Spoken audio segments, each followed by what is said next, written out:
now, ain't that handy? That, Pa? Way the road takes a bend in here, runs right by the front door. No, Mr. Clampett, this is your driveway. It goes with the house. Is this thing a house? Oh, yes, indeed. It was built by John Barrymore, one of our finest actors. Pretty fair stonemason, too. Hey, Jed! This here is dandy soil. Fine, Granny. We'll commence plowing tomorrow. But this is Beverly Hills. Dirt is dirt. Yes, I know, but why don't we look around inside, eh?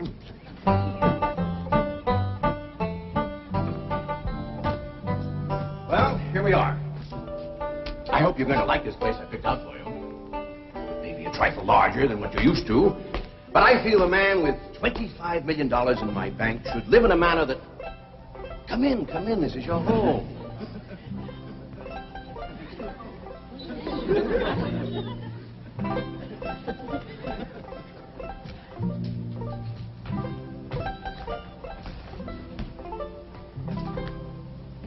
As I say, it may be a bit more than you're used to, but I'm sure you'll be comfortable.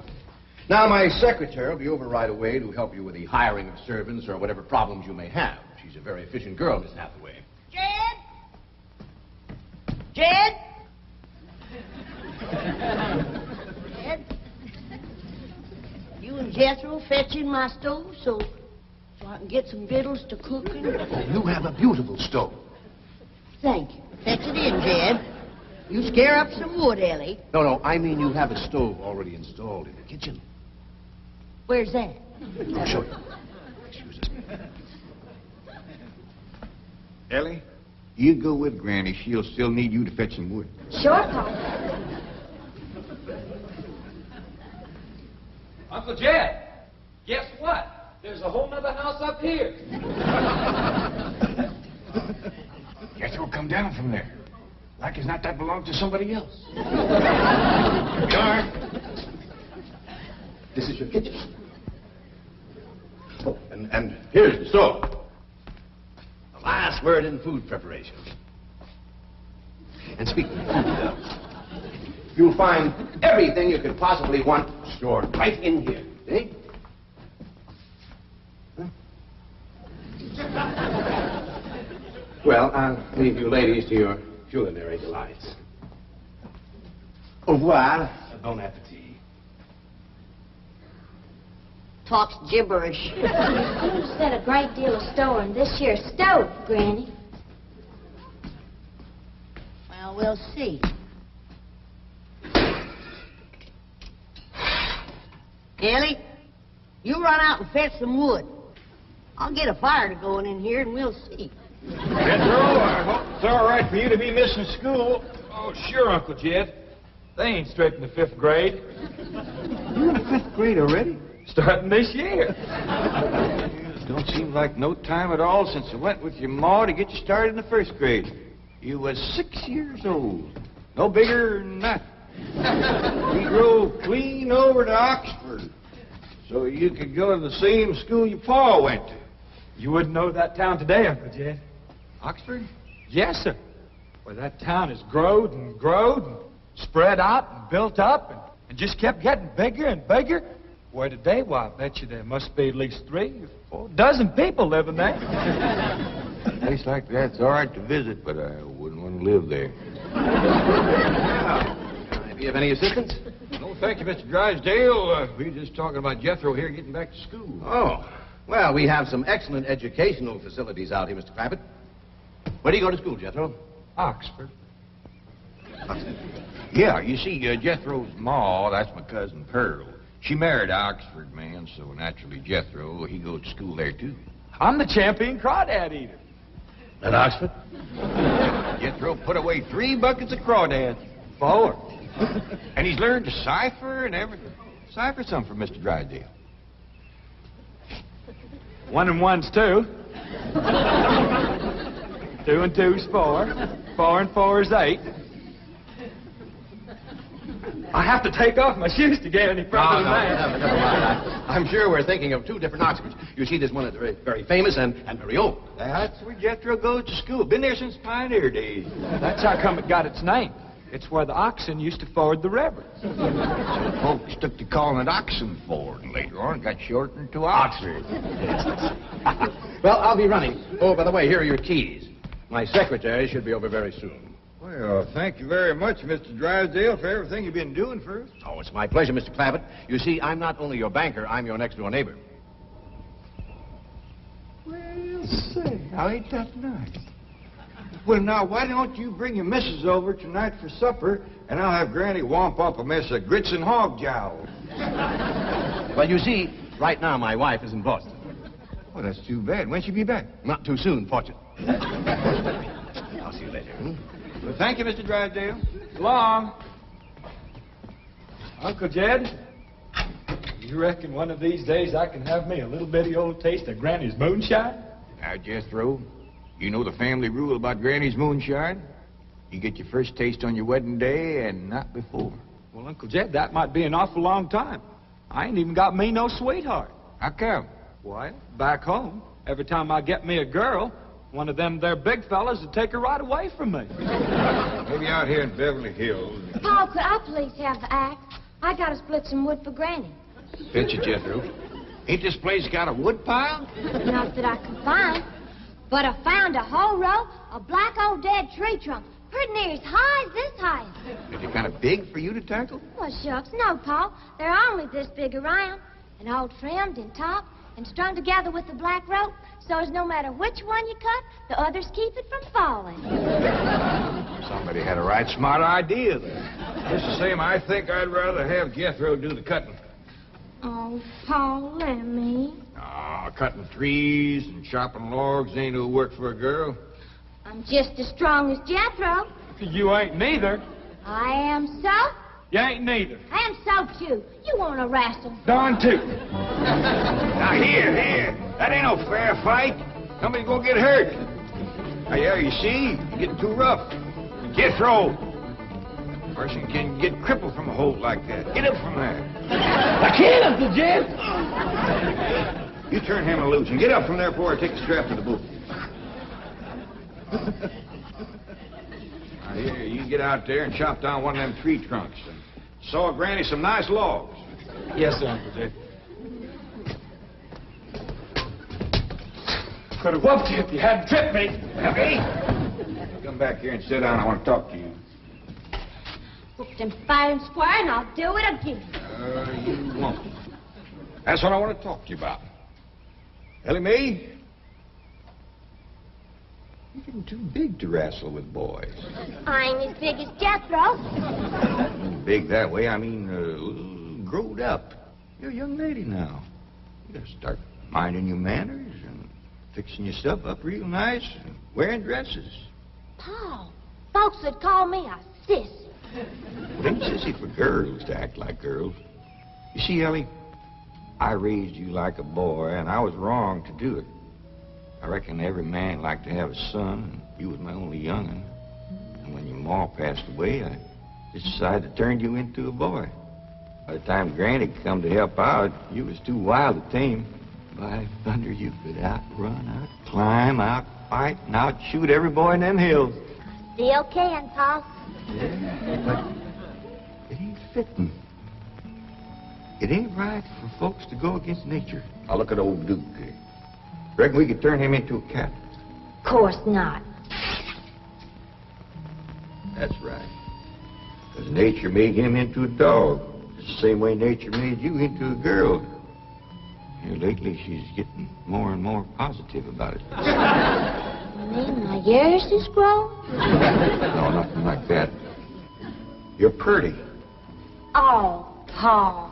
I know you don't like it when I say that, but you like it when the young fellas around here come in saying it, and they will. Only they'll probably be using words, fancy words I won't even understand. But Ellie Mae, ain't nobody can ever tell you how pretty you really are, Symphony. You're the living picture of your mom.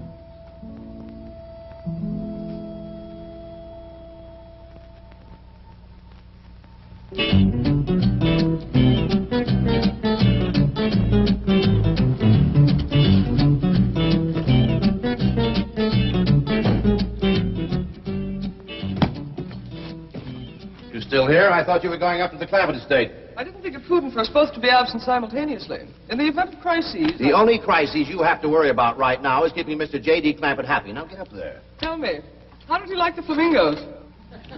What fingers? I thought pink flamingos around the swimming pool would add a rather elegant touch. Mr. Clampett is not a man educated to elegance. That will take time. Right now, there are more pressing problems. Of course, getting settled, the servant problem. Well, whatever they are, just get up there and solve them. Now, J.D. Clampett is this bank's largest depositor, and I'm making his satisfaction your responsibility. I accept the mantle of responsibility with which you have cloaked my shoulders. And I shall so conduct myself that if this great financial institution shall last 1,000 years, people will still say, this was their finest hour. Handy wood, all right. Got a lot of pitch and tar in it. Ought to burn real good. Yeah. That flimsy grate holds up. Granny, this is the top of that tree trunk. The one I should split it up to? No, just leave it outside. Yes, sir. This place ain't even got a wood box. Yeah, folks don't need much wood out here. Remember what Pearl said? It don't get cold. Yeah, I remember. It might not get cold in the day, but it sure freezes solid at night. How you know? I'll show you how I know. Every bit of food in this here storage bin is frozen harder than a rock. Yes. Look.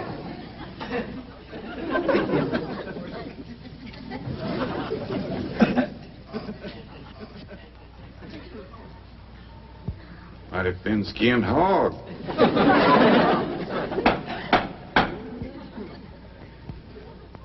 But I'll be doggone. Take me 2 days to thaw out that ham before I can ever cook it.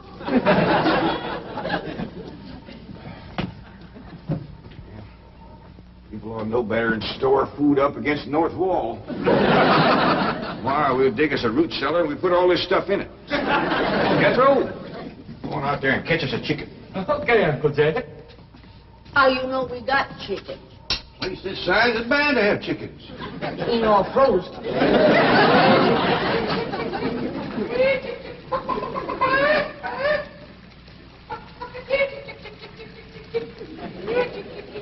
Chick, chick, chick, chick, chick, chick, chick.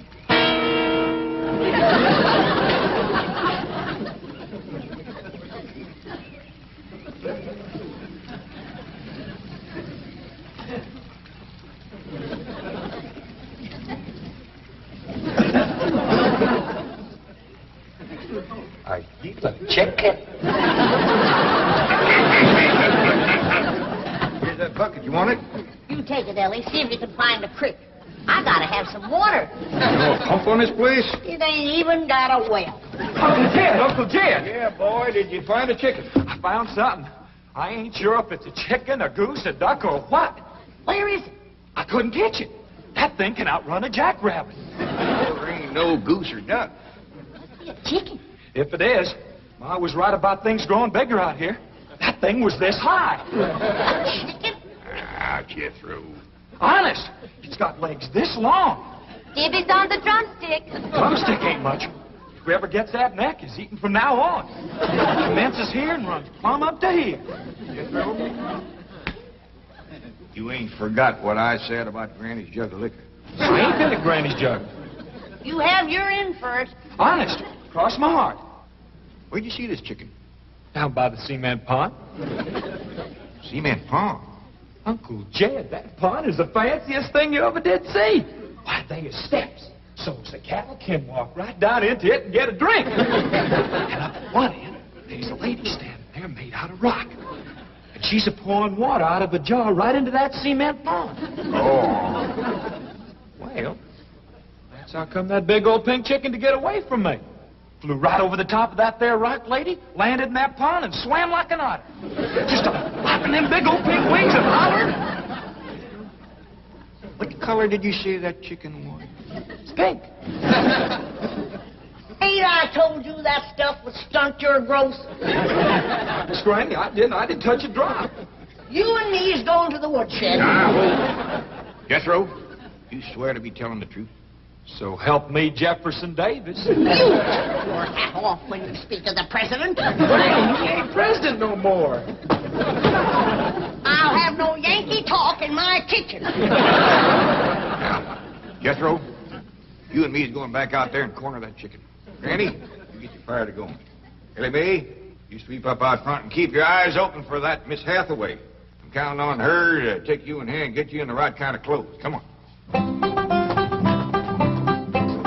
Chicken.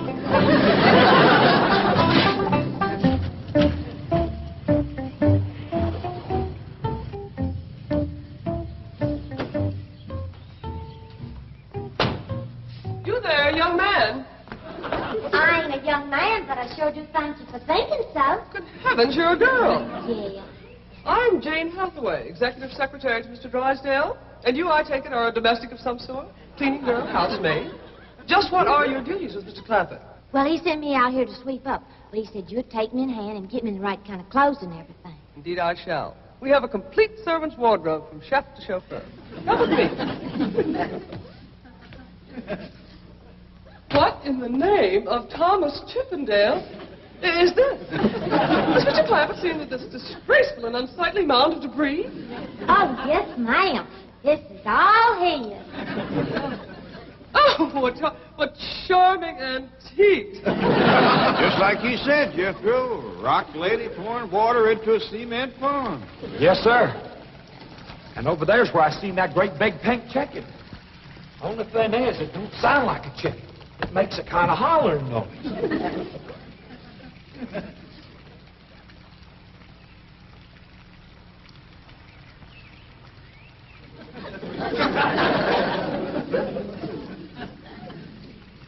Reckon you'd make a hollering noise, too, if you was to lay egg like that. Man, oh, man. That's what I call an egg. Well, you won't have to worry about food now. Wait till she cooks this.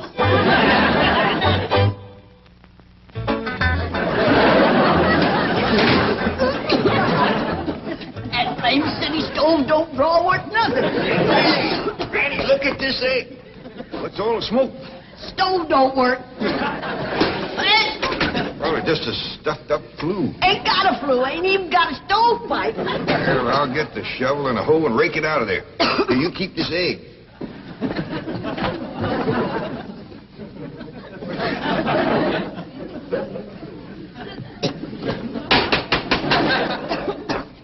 Just like everything else out here. Froze solid.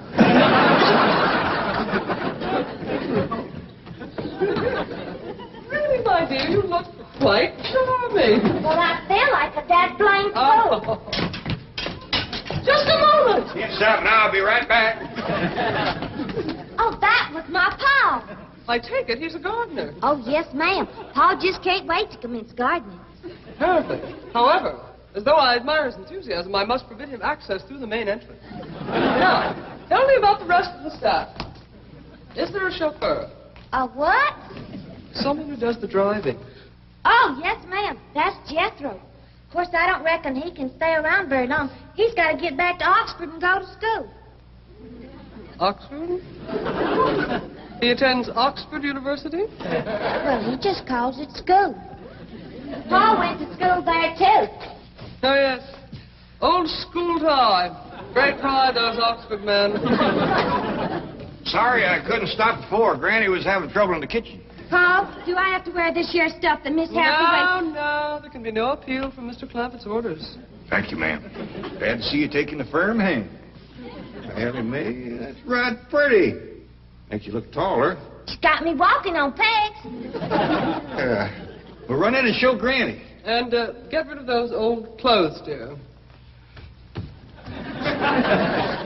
Granny, I presume, is the cook. Yes, ma'am, but she ain't too happy about it right now. I shall deal with her directly.